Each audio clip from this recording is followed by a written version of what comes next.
கர்த்தராகிய இயேசுவின் நாமத்தினாலே தேவனுடைய வார்த்தை இந்த நாளிலே அப்பா நம்மளோடு கூட பேச அவர் சித்தமாயிருக்கிறார். சங்கீதங்களின் புஸ்தகம் 1 அதிகாரம் 2 வசனம் சொல்லிக் கொண்டிருக்கிறது.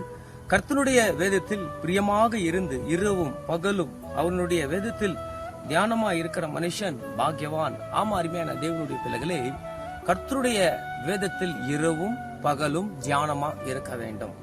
அப்போ நீங்க நினைக்கலாம், இரவும் பகலும் எப்பவுமே தியானமா இருந்தால் தியானம் என்றது என்ன? எப்பவுமே முழங்கால் போட்டுன்னு ஜெபிச்சு கொண்டிருக்கிறதா தியானமா? எப்பவுமே வேதத்தையே வாசித்துக் கொண்டிருக்கிறதா தியானமா என்று இன்னைக்கு கர்த்தர் அதை கிளியர் பண்ண, அது எப்படி, அது தியானம் என்றால் என்ன என்று கர்த்தர் இன்னைக்கு பேச நம்மளுக்கு அவர் பேச ரெடியா இருக்கிறார். பாருங்க, காலையில எழுந்த உடனே ஒரு கிறிஸ்தவன், ஒரு தேவ பிள்ளை எப்படி இருக்க வேண்டுமானால் ஜெபம் பண்ண வேண்டும், வேதத்தை வாசிக்க வேண்டும். ஆவியானவரே சில காரியங்களை உங்களுக்கு உணர்த்துவார், இந்த காரியத்தை கொடுத்து நீ படி என்று.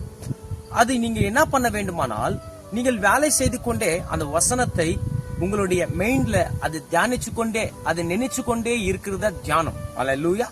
அது மட்டுமல்ல, அதை சிந்திச்சு கொண்டே இருக்கிறதா தியானம். அதை விட்டு எப்பவுமே நான் முழங்கால் போட்டுன்னு ஜெபம் பண்ணி கொண்டிருக்கிறேன் என்றால் அது தவறு. நீ ஜெபம் பண்ண வேண்டும். ஜெபம் பண்ண வேண்டியது ஒரு கிறிஸ்துவனுடைய கடமை, நான் இல்லைன்னு சொல்லவில்லை.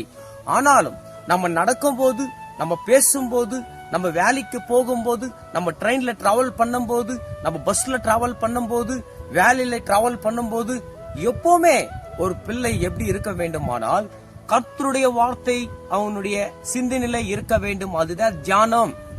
இந்த நாளிலே அப்படியேப்பட்ட பிள்ளைகள் தான் பாக்கியவான்கள் என்று பைபிள் சொல்லிக் கொண்டிருக்கிறது. சிலர் எப்படி இருப்பாங்கன்னாக்கா, வேதத்தையே வாசிக்கிறது இல்ல, ஜெபிக்கிறதே இல்ல, ஒரு கேலண்டர் இருக்கும், அது துண்டு வசனம் போட்டு இருப்பாங்க, அந்த துண்டு வசனம் வாசித்துட்டு அவங்க பாட்டுக்கு அவங்க போயிடுவாங்க. கேட்டாக்கா வேதத்தை நாங்கள் வாசித்தோம் என்று சொல்லுவாங்க. அவங்க கர்த்தரை ஏமாத்து கொண்டு இருக்கிறாங்கன்னு நினைக்கிறாங்க. இல்ல, உங்களுடைய வாழ்க்கை நீங்களே ஏமாந்து கொண்டு இருக்கிறீங்க நல்லா புரிஞ்சுக்கணும். ஆமென்.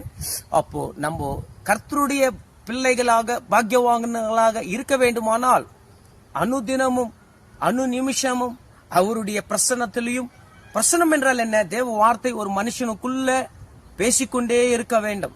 அந்த வார்த்தை நம்மளுடைய சிந்தனையில இருக்க வேண்டும். அதுதான் கர்த்தருடைய தியானம். கர்த்தர் உங்களை ஆசீர்வதிப்பாராக. ஆமென், ஆமென், ஆமென்.